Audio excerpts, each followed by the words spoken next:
السلام علیکم۔ کہانی کارنر میں خوش آمدید۔ پیارے ویورز، آج پھر آپ کے لیے کسی کی زندگی پر بیتی ایک سچی کہانی لے کر حاضر ہوئی ہوں۔ چلیں اپنی کہانی شروع کرتے ہیں۔ اس دن میرا کزن احسان ہمارے گھر آیا ہوا تھا۔ ہم صحن میں بیٹھے باتیں کر رہے تھے کہ اچانک ہمارے سامنے والے گھر سے صوبیہ پانی بھرنے آ گئی۔ کیونکہ ان کے گھر میں پانی کی قلت تھی، وہ پانی بھر کر چلی گئی۔ میں نے نوٹ کیا کہ احسان اس کو بہت غور سے دیکھتا رہا تھا۔ میں نے اس کا کندھا ہلایا۔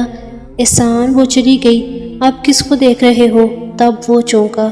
باجی، یہ کون تھی؟ کیا نام ہے اس کا؟ ہماری پڑوسن ہے، حسینہ، میں نے شرارتاً کہا۔ حسینہ؟ کیا واقعی کسی نے صحیح نام رکھا ہے؟ احسان سچ سمجھا تو میں ہنس پڑی اور بولی، اس کا نام صوبیہ ہے۔ خیر، بات آئی گئی ہو گئی۔ اسی دن احسان نے ڈیک پر گانا لگایا۔ گانا بہت اچھا تھا، لیکن ڈیک کی آواز ذرا اونچی تھی، باہر تک جا رہی تھی۔ اتنے میں صوبیہ دوبارہ آ گئی، جیسے اسے بلایا گیا ہو، اور اس نے آتے ہی مجھ سے پوچھا، باجی، یہ گانا کس نے لگایا ہے؟ کیوں؟ تم کیوں پوچھ رہی ہو؟ گانا بہت اچھا ہے، اس گانے نے میرا دل کھینچ لیا ہے، وہ بولی۔ تب میں نے اٹھ کر آواز آہستہ کر دی۔ اس نے پوچھا، باجی، یہ کس ٹاپ کی ہے؟ نہیں، یہ میرے کزن احسان کی ہے، مجھے گھر میں سنائی دے تو پھر اونچی آواز رکھیں۔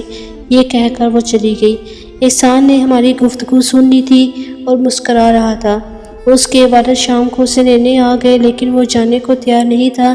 تایا سے بولا، ابا جان، مجھے واپس ساہیوال نہیں جانا۔ تایا ابو حیران رہ گئے۔ کیا کہہ رہے ہو؟ وہاں اچھا بھلا کام سیکھ رہے ہو، یہاں رہ کر کیا کرو گے؟ میں یہاں کام سیکھوں گا، یہ بڑا شہر ہے۔ اس وقت میرے شوہر بھی وہاں موجود تھے۔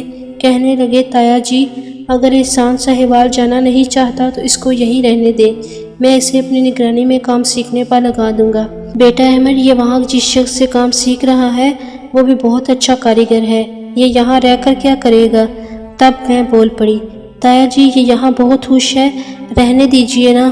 وہ بولے، چلو ٹھیک ہے، اس کی یہی مرضی ہے تو یہی صحیح، لیکن تم دونوں اس پر نظر رکھنا، یہ وقت ضائع نہ کرے۔ وہ احسان کو ہمارے گھر چھوڑ کر واپس چلے گئے۔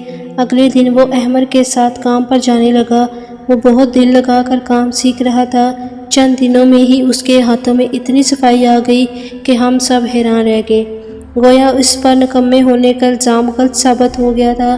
ایک دن جب وہ شام کو دکان سے آ کر میرے پاس بیٹھ گیا اور کہنے لگا، باجی، آپ سے ایک بات کروں؟ کسی سے کہیں گی تو نہیں؟ کیا بات ہے؟ میں کسی سے نہیں کہوں گی باجی، دراصل بات یہ ہے کہ میں آپ کی پڑوسن لڑکی صوبیہ سے شادی کرنا چاہتا ہوں۔ میں اس کی بات سن کر حیران رہ گئی اور بولی، ایک بار دیکھ کر ہی اتنا بڑا فیصلہ کر لیا؟ نہیں، وہ روز ہی احمد بھائی کی دکان کے سامنے سے گزر کر اسکول جاتی ہے، میں روز اس کو دیکھتا ہوں۔ کیا آپ اس کی مرضی پوچھ کر مجھے بتا سکتی ہیں؟ ہاں، بتا دوں گی، میں نے اسے ٹالنے کو کہہ دیا۔ کچھ دن گزرے تھے کہ تایا ابو آ گئے، بولے، سیکھ لیا نگینے جڑنا، اب اپنی دکان پر چلو اور میرے ساتھ کام کرو۔ یہ سن کر احسان کا منہ اتر گیا اور اس نے باپ کے ساتھ جانے سے صاف انکار کر دیا کہ میں مکمل کام سیکھنے کے بعد ہی گھر جاؤں گا۔ استاد مجھے بہت محنت سے سکھا رہے ہیں۔ تایا اسے ڈانٹنے لگے، تبھی وہ رونے لگا۔ تایا ابو دراصل سونار کا کام کرتے تھے اور احسان زیورات میں نگینے جڑنے اور موتی لگانے کا کام کرتا تھا۔ آخر کس وجہ سے تم اپنا گھر چھوڑ کر ان کے گھر رہنا چاہتے ہو؟ مجھے سچ سچ بتا دو تو میں تم کو یہاں رہنے دوں گا، ورنہ میرے ساتھ چلنا ہی ہوگا۔ میں اس محلے میں رہنے والی ایک لڑکی صوبیہ سے شادی کرنا چاہتا ہوں۔ اس نے ہمت سے کام لے کر سچ بات کہہ دی۔ کون لوگ ہیں وہ؟ تایا نے سوال کیا۔ تب معاملے کی نزاکت سمجھتے ہوئے میرے شوہر بول پڑے، لڑکی کے والد ہمارے پرانے پڑوسی ہیں، اچھے لوگ ہیں، ہمارے جاننے والے ہیں۔ اچھا ٹھیک ہے، اگر آپ کے جاننے والے ہیں تو ان سے بات کریں، پھر مجھے بتائیں۔ آپ فکر نہ کریں تایا جی، میں بات کر کے آپ کو بتا دوں گا۔ تایا کے جانے کے بعد میرے شوہر نے بات بنانے کی بجائے بگاڑ دی، کیونکہ وہ اس معاملے سے خوش نظر نہیں آتے تھے۔ انہوں نے کچھ اس طرح بات کی کہ صوبیہ کے بھائیوں کے کان کھڑے ہو گئے۔ انہوں نے نہ صرف بہن کو مارا بلکہ اس کا گھر سے نکلنا ہی بند کر دیا۔ احمد نے اس لیے بات بگاڑی تھی کہ احسان باز آ جائے، ورنہ وہ ہاتھ سے نکل جائے گا۔ احسان نے لگن سے کام سیکھ لیا تھا اور ان کی دکان پر محنت سے کام کر رہا تھا۔ وہ اب اس کے ہنر سے فائدہ اٹھانا چاہتے تھے اور اس کو اپنی بہن سے بیاہنے کی پلاننگ کر رہے تھے۔ اسی لیے نہیں چاہتے تھے کہ اس کا رشتہ کہیں اور ہو جائے۔ صورتحال بھانپ کر احسان نے جرأت کی اور خود صوبیہ سے جا کر بات کی اور کہا کہ ہمت کرو تو ہم کورٹ میں شادی کر لیتے ہیں۔ مجھے اس بات کا علم نہیں تھا ورنہ میں اس کو روکتی۔ ایک دن دونوں اکٹھے گھر سے نکل گئے۔ جب احمد رات کو دکان بند کر کے گھر لوٹے تو پوچھا، احسان کہاں ہے؟ آپ کے ساتھ دکان پر گیا تھا، وہاں سے تو شام کو ہی نکل گیا تھا، کہہ رہا تھا کہ اس کی طبیعت ٹھیک نہیں، گھر جا رہا ہوں۔ وہ کہیں غلط راستے پر تو نہیں چلا گیا؟ اتنی دیر گئے کسی لڑکی سے تو ملنے نہیں گیا؟ تبھی انہوں نے مڑ کر صوبیہ کے گھر کی طرف دیکھا، ان کی سیڑھیوں کا دروازہ کھلا ہوا تھا۔ ان کو شک ہوا، وہ اسی وقت صوبیہ کے گھر کی طرف گئے اور ان کا دروازہ کھٹکھٹایا۔ اس کا بھائی باہر نکلا تو احمد نے پوچھا، کیا صوبیہ گھر میں موجود ہے؟ اس نے کمرے میں جا کر دیکھا، وہ وہاں موجود نہیں تھی۔ سارے گھر میں تلاش کر لیا مگر وہ گھر میں ہوتی تو ملتی، وہ احسان کے ساتھ نکل چکی تھی۔ اب تو سبھی کے چھکے چھوٹ گئے۔ احمد کے مشورے سے وہ انہیں تلاش کرتے ہوئے ریلوے اسٹیشن آئے اور لاہور جانے والی گاڑی میں ان کو پکڑ لیا۔ وہ صوبیہ کو مارتے ہوئے گھر لائے اور احسان سے کہا کہ اگر اب تم نے ہمارے گھر کی طرف دیکھا تو تم کو جان سے مار دیں گے۔ احمد نے احسان کو ساہیوال بھجوا دیا اور کہا کہ اب تمہارا ادھر رہنا ٹھیک نہیں ہے، صوبیہ کے بھائیوں نے تمہیں جان سے مارنے کی دھمکی دی ہے۔ احسان کے دل پر تو قیامت ٹوٹ گئی۔ باپ نے بھی جوتے لگائے اور زبردستی اپنی دکان پر بٹھا دیا۔ جب انسان کا دل کسی کام پہ نہ چاہے اور زبردستی کرنا پڑے تو اس کام کو پائے تکمیل تک پہنچانا مشکل ہو جاتا ہے۔ کچھ دنوں میں تایا نے بھانپ لیا کہ یہ بیل منڈے چڑھنے والی نہیں۔ انہوں نے کئی بار بیٹے کو سمجھانے کی کوشش کی کہ بیٹا پہلے کچھ بن جو، کما کر دکھاؤ، پھر شادی بھی ہو جائے گی۔ لڑکی والے بھی کماؤ لڑکے کو ہی رشتہ دیتے ہیں۔ تمہارا اگر یہاں دل نہیں لگتا تو کسی دوسرے ملک چلے جاؤ، دبئی میں ہمارے چچا کی دکان تھی۔ سمجھا بجھا کر تایا نے احسان کو چھوٹے بھائی کے پاس دبئی بھجوا دیا۔ شرط یہ تھی کہ کما کر لاؤ گے تو ہم تمہاری شادی صوبیہ سے کروا دیں گے۔ ان وعدوں پر وہ دبئی چلا گیا۔ صوبیہ جب مجھے ملتی اس کے بارے میں ضرور پوچھتی، میں اسے گول مول جواب دے دیا کرتی۔ سال بعد دبئی سے آتے ہی وہ ہمارے گھر آیا۔ اتفاق کے صوبیہ نے اپنے گھر کی چھت سے اسے ہمارے گھر آتے دیکھ لیا۔ وہ خوشی سے نہال ہو گئی، فوراً قریبی سہیلی کے گھر جا کر اس کو ہماری طرف بھیج دیا۔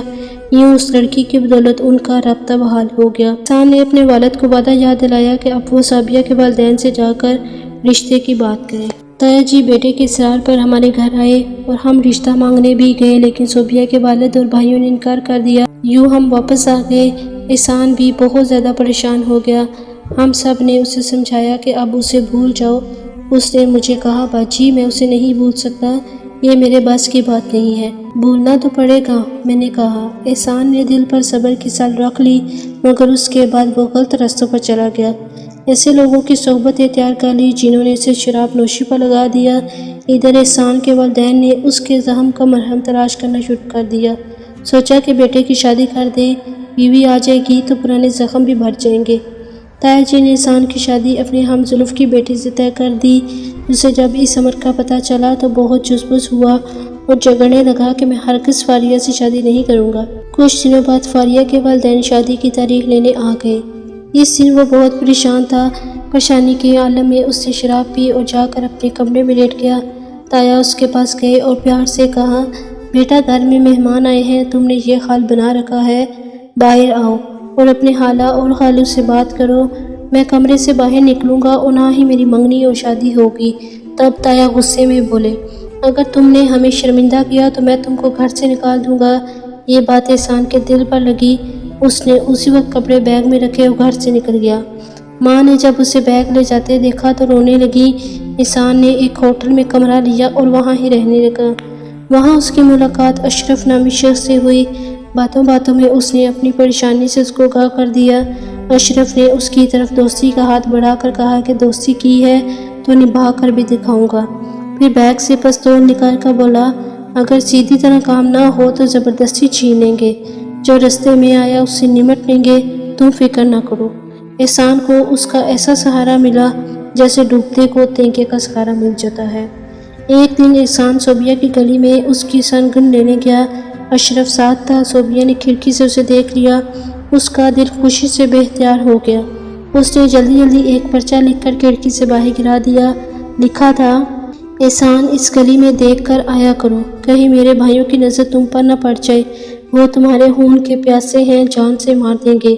رکا پڑ کر وہ پریشان ہو گیا۔ تب اشرف بولا، تم پریشان نہ ہو، میں ہر وقت سائے کی طرح تمہارے ساتھ ہوں، میرے ہوتے ہوئے کوئی تمہارا بال بھی بھیگا نہیں کر سکتا۔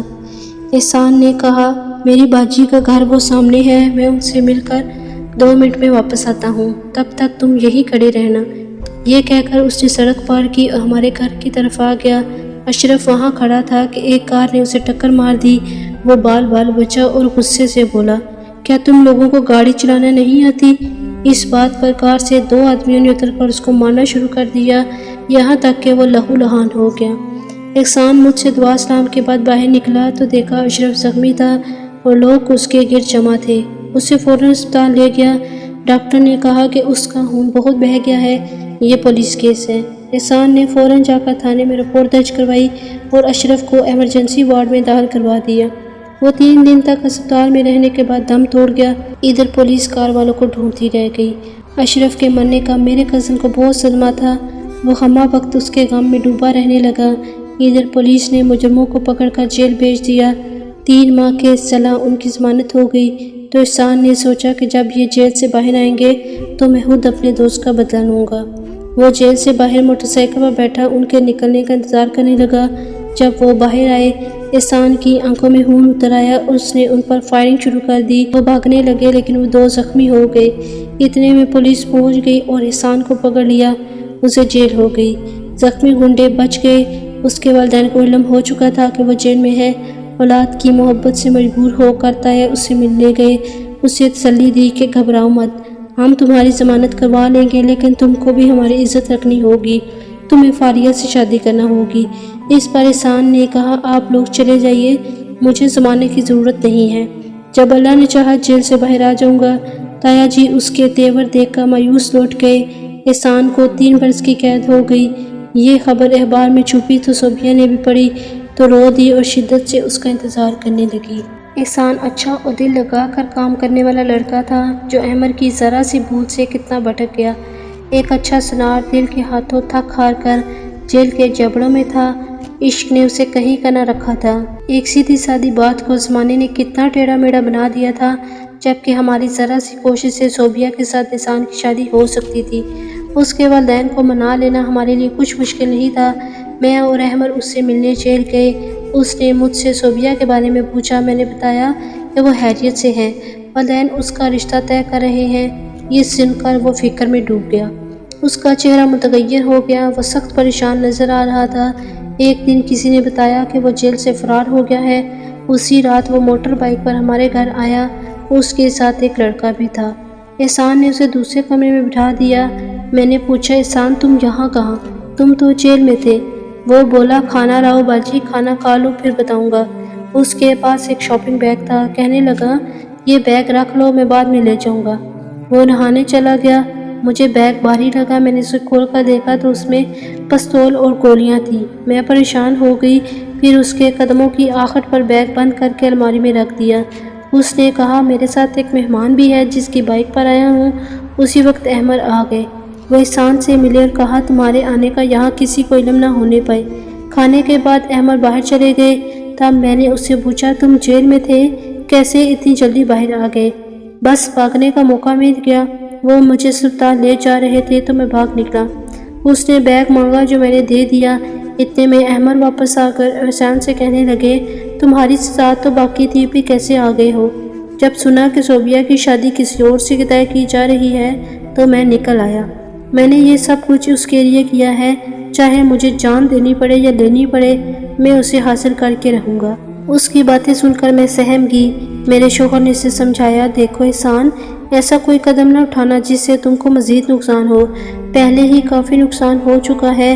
احسان نے مجھے موبائل نمبر لکھ کر دیا کہ یہ صوبیہ کو دے دینا اور قسم دی کہ میرا یہ کام ضرور کرنا۔ تبھی میں نے نمبر اس کو دے دیا اور ان کا پھر سے رابطہ ہو گیا۔ احسان نے کسی نئی آبادی میں کرائے پر مکان لے لیا اور پھر ایک روز صوبیہ اس کے ساتھ چلی گئی۔ ادھر گھر والے بہت پریشان تھے اور صوبیہ کو ڈھونڈ رہے تھے۔ میرے شوہر نے احسان کو فون کر کے کہا، تم کہیں چلے جاؤ کیونکہ لڑکی کے بھائی تمہاری جان کے دشمن ہیں اور تم کو ڈھونڈ رہے ہیں۔ جب وہ میری جان کے دشمن سے ہی، مگر میں ان کا دشمن نہیں ہوں۔ ہم نے اپنا حق حاصل کیا ہے، مجھے کسی کا ڈر نہیں ہے۔